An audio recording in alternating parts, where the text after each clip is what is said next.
This is The Edge of Innovation, Hacking the Future of Business. I'm your host, Paul Parisi. And I'm Jacob Young. On The Edge of Innovation, we talk about the intersection between technology and business, what's going on in technology, and what's possible for business. Hello, welcome to The Edge of Innovation. I'm Paul Parisi, and today we're going to be listening to our favorite part of our interview with Simon Wainwright from Freebird Semiconductor. All right, so you do radiation testing too. Now that sounds exciting / scary. How do you do that? So we have essentially three basic different types of radiation. So I'll run you through each of those three. So Okay. The first one is gamma radiation. Yeah, So let's. that's compared to Yeah, comet ray. yeah, exactly. Well, I think that was the Hulk, right? That's right. Yeah, That's okay. right. So, all the components in green and Yeah. break out of the packaging. So yeah, I see some of your employees running from the building like that. Well, no. Okay. That's when we asked them to do the radiation testing. So the basic gamma, you have a radioactive source, which essentially looks like a pencil shrouded by lead. Okay. And then you lift the lead up, and it emits radiation. I see. And you put your part in the path of that radiation. Right. And you can measure the dose that it receives. All right. And that's called total ionizing dose. Okay. And that's the gamma radiation. That's one of the three types. And you can do high dose rates, so you can do very quick rate of exposure. Okay. Or you can do a slower dose rate. I see. We don't see any difference, so we do the higher dose rate. Of course, because it's faster. Then we have displacement damage, which is essentially neutrons.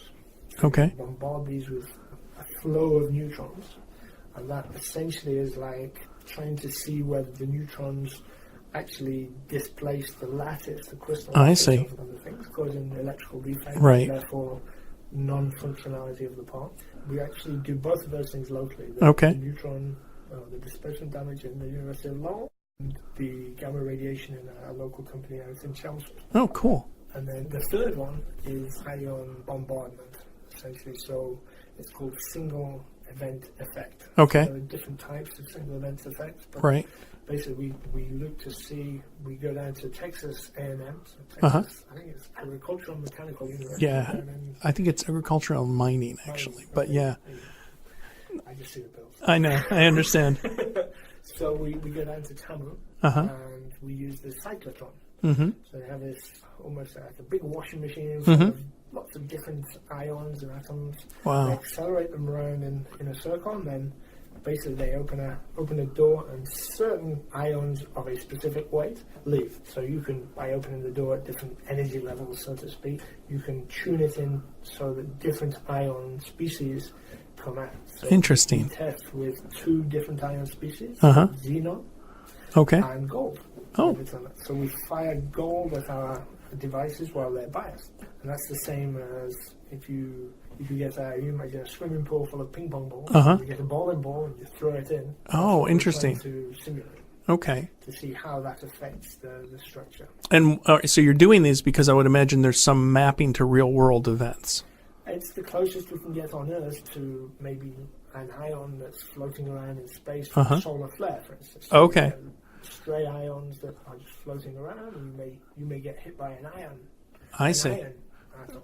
Okay. So Or ion. an ion, yeah, exactly. So that's how it maps back. So there are these things in space that are just moving around, and you need to be, if you're in the way, you need to be hardened to that, absolutely. or certainly understand the failure mode before you send it there. Exactly.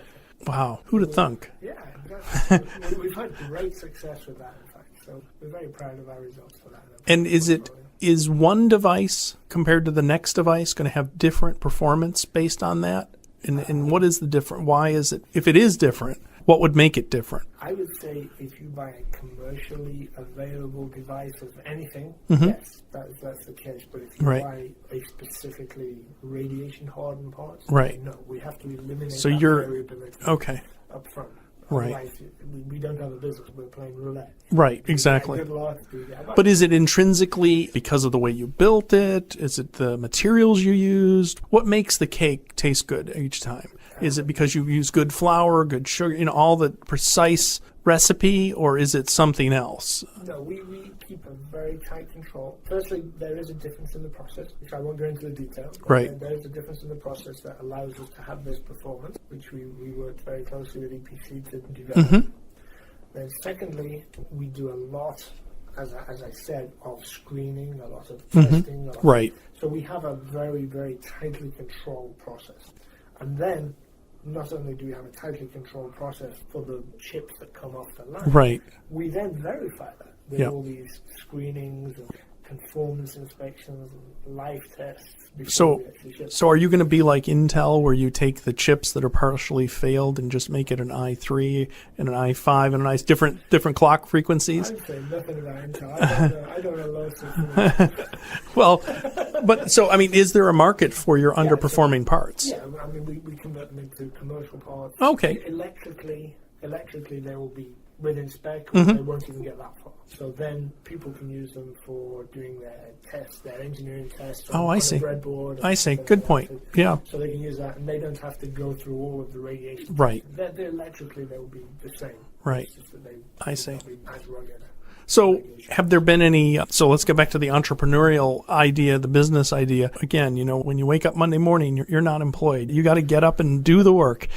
Have there been any anecdotes you can think of that are like, oh my gosh, what have I gotten myself into? Or every day is very every high is very high, and every low is very low. Right. Because you know that nobody else is going to step in and solve it. Right.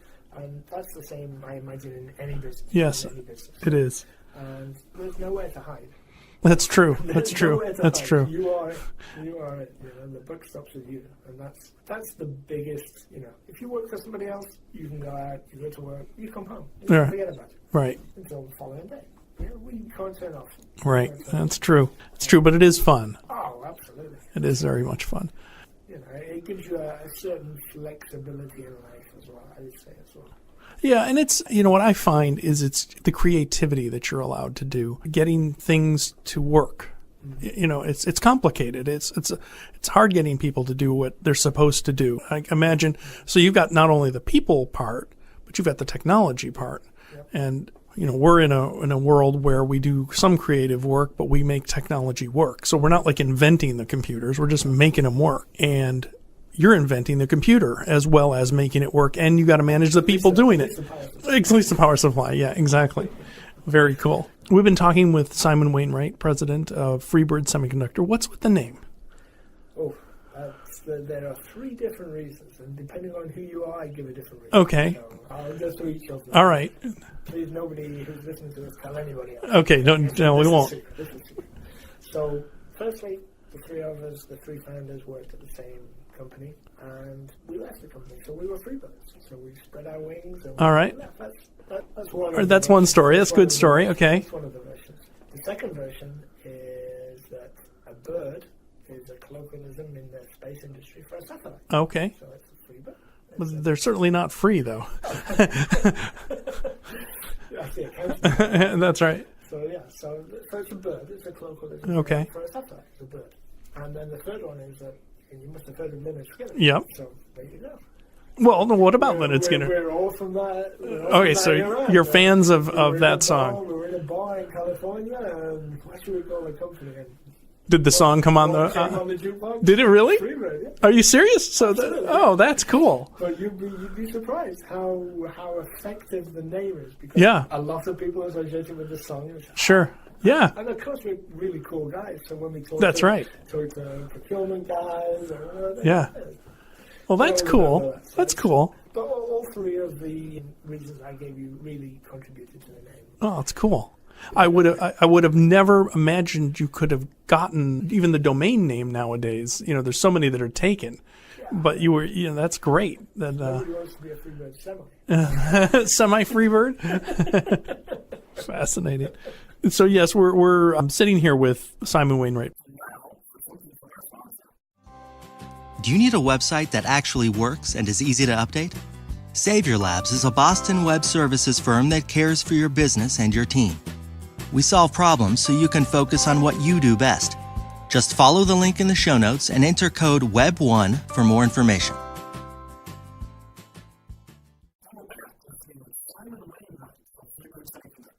What would you say if you were talking to the technical person, say, hi, I'm Simon from Freebird Semiconductor. You said GAN? We solve power power management problems with emerging technologies such as gallium nitride. Wow. So that's your elevator pitch. That is what we do. That's what we do. Okay. That's what we do. And is that what you tell non-technical people? I tell them that we're faster, smaller, better, Okay. and we're even nice guys. We're even nice guys. Okay. So is there anything you'd like to cover? Some specific things we haven't talked about that you'd be About interested in? business? Yeah, business or... No, I think it's just a great way of making a living. We're Mm-hmm. having fun. I think one of the, if there are people out there debating whether to become entrepreneurs Right. or not, then do it. Yeah. Is the answer. But beware. You're going to have stressful nights. It's going to be tough.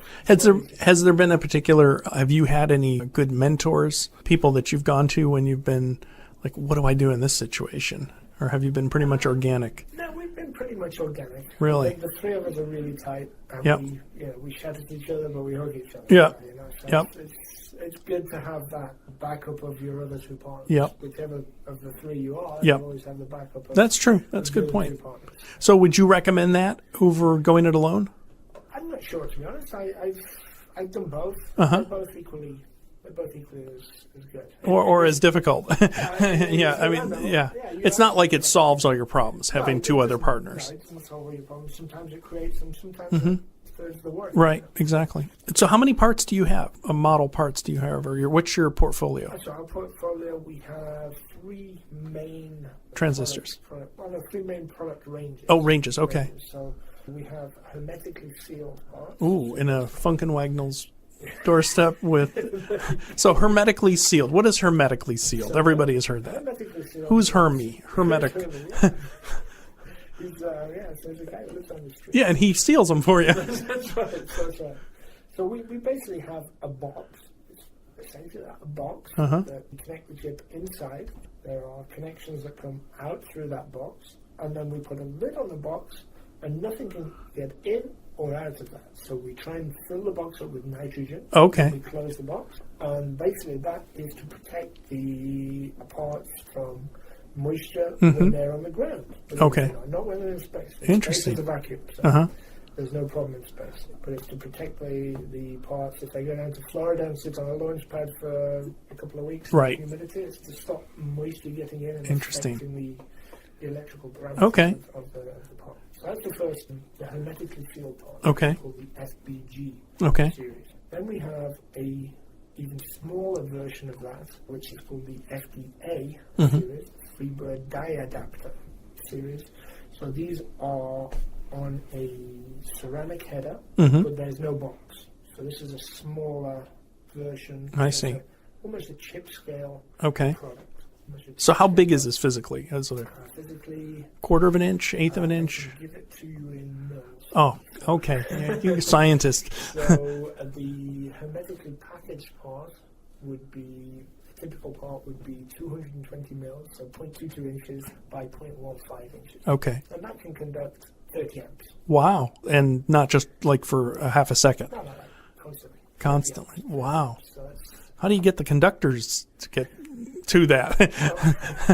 big wires. Yeah, I guess I'm coming down to this little tiny thing. No, it's everything's designed correctly Right. to match that. So that's 0.22 by 0.15 of an inch would be a 30 amp device. Okay. We can go smaller and we can go slightly larger. Okay. But that 30 amp device is there. If we take that same chip onto the FDA series, which is the chip level part, then we are looking at, now I only know this one in millimeters. Okay. So you're going to have to do some, you don't get a free 25.4 millimeters per inch. Okay, go ahead. Some math on this. So it's roughly 4 millimeters by 1.5 millimeters. So a little bit smaller. So what's that? Yeah. 4 25ths of an inch. Be 2 13ths, 1/6 of an inch. It's about a third of the actual area Yeah. of the hermetically Wow. Is same 30 amps or the same chip. same chip? Interesting. Not in a box, it's sat on a platform. Okay, so really the differences between your products are the packaging. Yeah, we have a range of products that goes from 40 volts through 100 volts to 200 volts, and then we have a standalone product which is 300 volts. I see. Oh, cool. In terms of capability. And Cool. the third product range that we have is a module. So we actually design circuits with our chips, the chip scale parts, and we create functional building Cool. power supply. So, and for the more technical listener, it's a half bridge circuit. Okay. A driver. We're actually the first company in the world to actually supply gallium nitride drivers to drive the gallium nitride switch, which is the 30 amp Yeah. DC on the output. Very cool. So, and you're building these? Are these all built in Haverhill, or? Yep. Wow. Yep. So, Who would have thunk it? I mean, in Haverhill, Massachusetts, we're doing such cutting edge technology. That's really great. yeah, it's good. It's good. Involved with a lot of very important companies and institutions as well. So. Excellent. Well, you'll have all the contact information for Simon and his team in our show notes, his website, and if we could get some maybe pictures of some of the technology that would be interesting for the listeners to see, that would be really cool, because I think it'd be neat, if you're interested in this, or if you know somebody who's interested in this kind of technology, just to look at that and see what it's doing and what it replaces. So we can have that as well. But anyway, well, thank you very much for your time, and we really appreciate you coming in, and hope to talk to you next time. All right. Thank you very much. Okay. Thank you. You can listen to part 3 of our interview with Simon Wainwright of Freebird Semiconductor. Hope you enjoyed it. If you missed anyone in part 2 or part 1, please go back and listen to that. And please do like us on social media.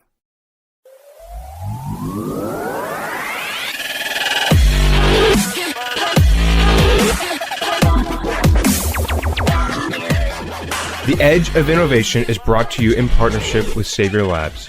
Savior Labs exists to help businesses mature and strategize for the future. Learn more about Savior Labs at saviorlabs.com.